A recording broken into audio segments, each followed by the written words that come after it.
Coming up today, with Chinese President Xi Jinping's trip to Washington a couple of days away, the United States urges China to use its influence over North Korea to get the regime to abandon its nuclear weapons.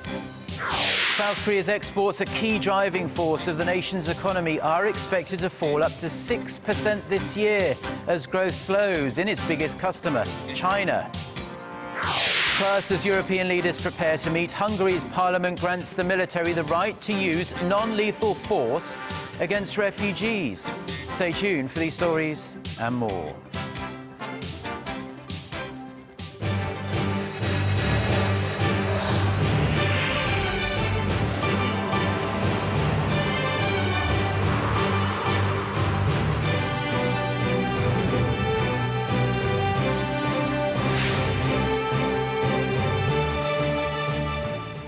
Hello, it's noon on Tuesday, the 22nd of September. You're tuned in to our midday newscast here on Arirang TV. Thank you for joining us. I'm Mark Broome. Our top story this afternoon: Xi Jinping arrives in the United States on Tuesday for his first state visit as China's president. He begins his week-long trip in Seattle, where he'll meet with American business leaders seeking economic cooperation with China. On Wednesday, President Xi will attend the US-China Internet Industry Forum on the Microsoft campus, accompanied by 15 business leaders from China. The list includes executives from companies such as Alibaba Group and Baidu, whose combined total market value accounts for 1/8 of China's total GDP.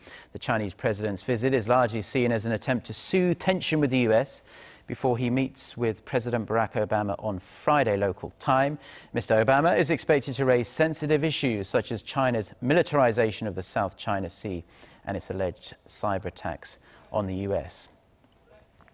And ahead of the US-China summit, President Obama's top security advisor has made clear that Washington and Beijing are united in their opposition to North Korea's nuclear ambitions. Here's Hyundai with more. U.S. National Security Advisor Susan Rice says neither the United States nor China will accept North Korea as a nuclear weapon state.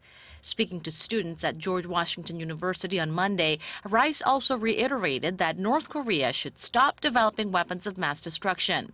She said the weapons threaten regional stability and the respective national security interests of the U.S. and China. China and the United States are equally united in demanding the complete and verifiable denuclearization of the Korean Peninsula. We firmly oppose North Korea's efforts to develop nuclear weapons and ballistic missiles. Calling China a fulcrum of influence for North Korea, Rice indirectly called on Beijing to play a more active role in steering Pyongyang away from its two-track development policy of nuclear weapons and the economy. And this week's meetings between President Obama and President Xi will be another opportunity to discuss how we can sharpen Pyongyang's choices between having nuclear weapons and developing economically. Such remarks are garnering extra attention as they suggest Obama and Xi will send a strong message to North Korea, specifically urging it to give up its two-track development policy. And as China's North Korea policy has grown more ambiguous since Kim Jong-un came to power, watchers say it'll be interesting to see how far China is willing to go to rein in its longtime ally. Hyundai, Arirang News.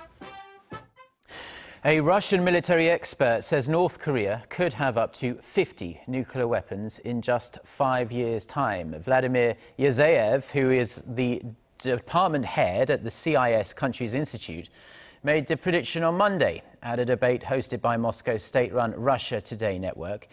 He said North Korea is currently focused on developing nuclear warheads and delivery vehicles, and at its current pace, the regime would be able to build 2 submarines carrying SLBM, or submarine-launched ballistic missiles, by the year 2020. The expert also warned that certain actions on the Korean Peninsula, such as South Korea's joint military drills with the US, would only provide the communist state to speed up its nuclear development.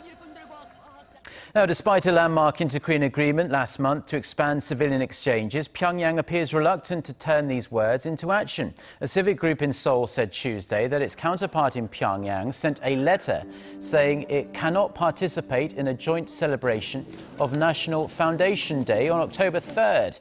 That the two groups had been working on together. The group in Seoul had also proposed holding a smaller event, but the group in Pyongyang responded in a lukewarm manner to that as well. The Pyongyang group said it's busy focusing on preparations for the 70th anniversary of its ruling Workers' Party, which falls on October 10th. The two Koreas last held joint celebrations back in 2005.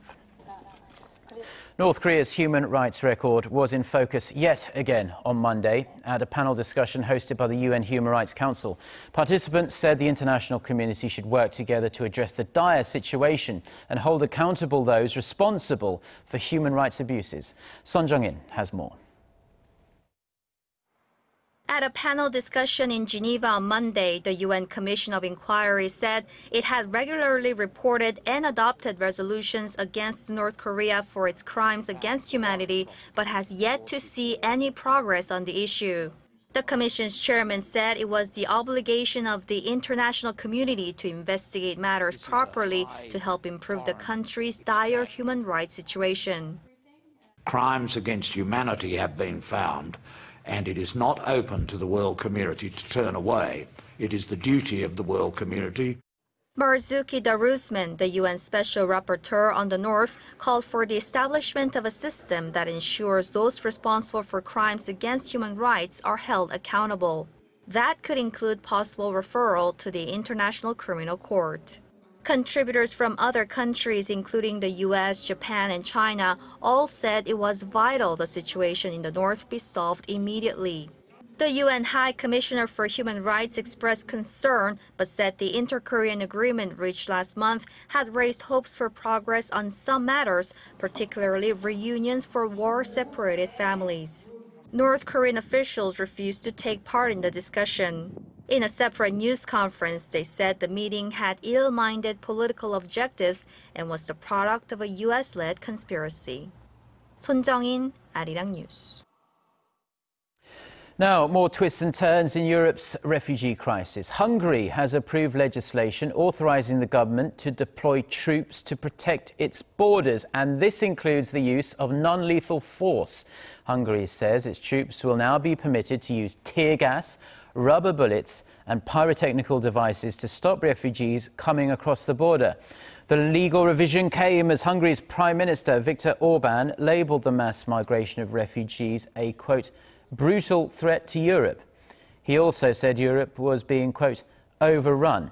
This week will see the most intense diplomatic activity on the crisis yet, with an emergency summit of EU leaders scheduled for Wednesday. A proposed quota system for refugees is likely to top the agenda, an idea that has been roundly rejected by many member nations.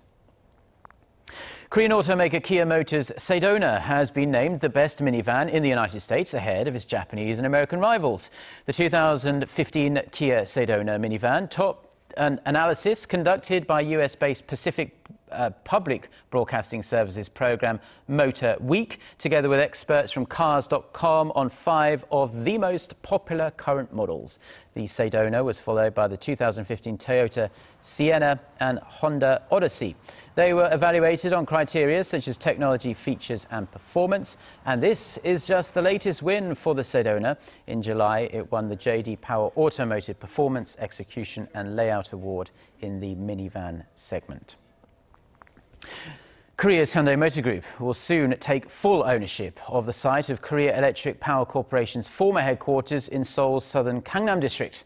The automaker, which purchased the land for nearly $9 billion last September, says it will pay the final 30% installment next week. Hyundai plans to build a 115-story skyscraper called the Global Business Center on that plot of land. According to a plan submitted to the Seoul Metropolitan Government in June, the building will house Hyundai Kia Automotive Group offices, a convention center, a hotel and shopping malls. If the plan is approved, Hyundai Engineering and Construction will start building the skyscraper in early 2017.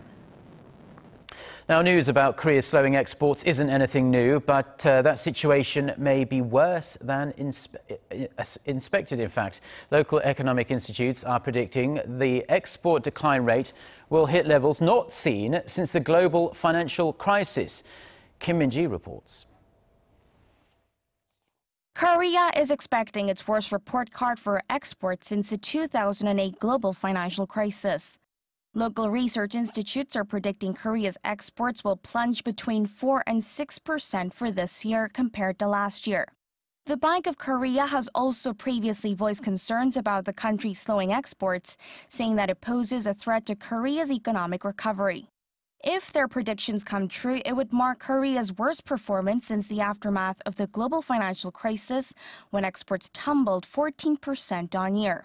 Korean exports have already been on a downward trend this year, and in the second half, the figures are expected to worsen. In August, exports fell 14.7% from the year before, the biggest rate of decline in 6 years. Things aren't expected to get any better in September, as exports in the first 20 days of the month amounted to only $27.7 billion, a decline of more than 6% from the previous year. The weak performance is attributed to slow growth in the overall global economy, and especially the slowdown in China, Korea's main trading partner. Barclays predicts Beijing will only grow 6% next year, down from 6.6% this year, while some are also revising down their outlooks to the 5% range. Analysts say Korea may have to brace for its worst-case scenario, as the global economic downturn is expected to continue for some time. In addition, Korean exporters are feeling the blow from China's currency devaluation last month, and Korea's petrochemical industries are still suffering from the effect of low global oil prices. Kim Min-ji, Arirang News. Now, the average age of a corporate executive in Korea is 53.5 years old. Market researcher Korea CXO Institute says this is the average age of nearly 7,000 registered and unregistered executive-level positions at the country's top 100 conglomerates. The data were compiled through the company's half-term reports and do not include financial groups. The biggest group, at nearly 45%, are between 51 and 55 years old. The oldest executive is 93-year-old Lotte Group founder Shin Gyok-ho. The youngest is 32-year-old Korean Air Executive Vice President Jo Hyun-min. The average age tends to be lower in the IT, communication and electronics industry, while the automobile, construction and the steel industries generally appoint older executives with more experience. Researchers in Korea have found additional evidence linking temperature differences to mortality rates.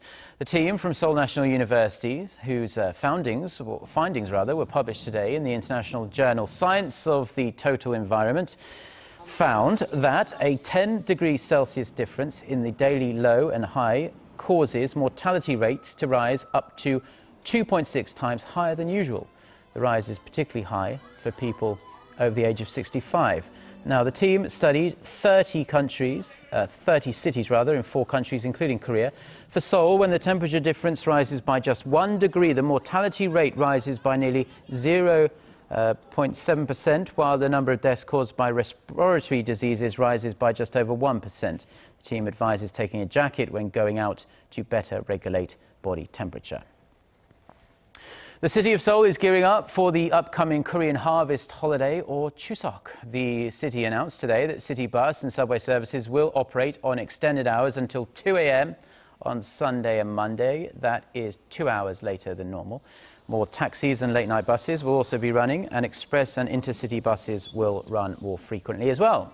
In case of an emergency, roughly 200 hospitals and clinics and 400 pharmacies will be open over the long holiday weekend for your peace of mind, and the city will operate a 24-hour emergency response centre as well, with 150 personnel standing by to help.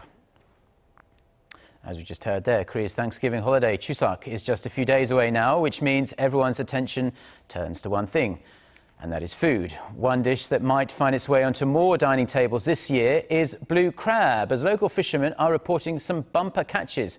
Our Oh Soo-young reports.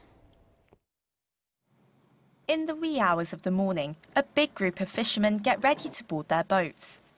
With equipment in hand, they head out on the West Sea. Several days ahead of Korea's Thanksgiving holiday known as Chuseok, they're out all day pulling in bulging nets of blue crabs. The crabs make a delicious seasonal dish. Smiles spread across the fishermen's faces as catches are proving good this year. There are more crabs than last year. With Chuseok coming up, we are all happy there are so many crabs. After a hard day's work, more than 1,000 crabs are gathered from the nets. They are plump and filled with juicy flesh.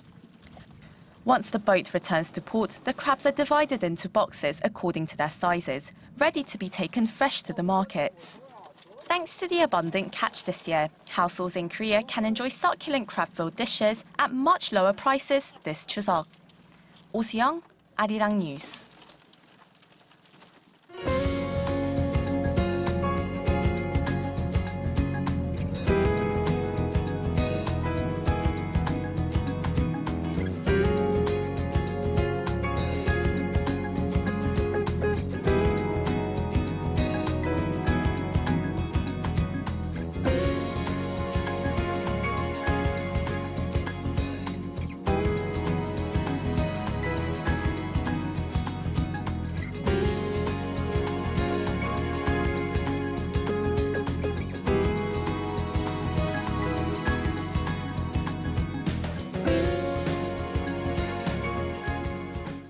Well, that's all we have for now. I'm Mark Broome. Thank you as always for watching. We have plenty more stories on our website. You can be found by going to arirang.com/news. But we will be back throughout the day with more newscasts. Goodbye.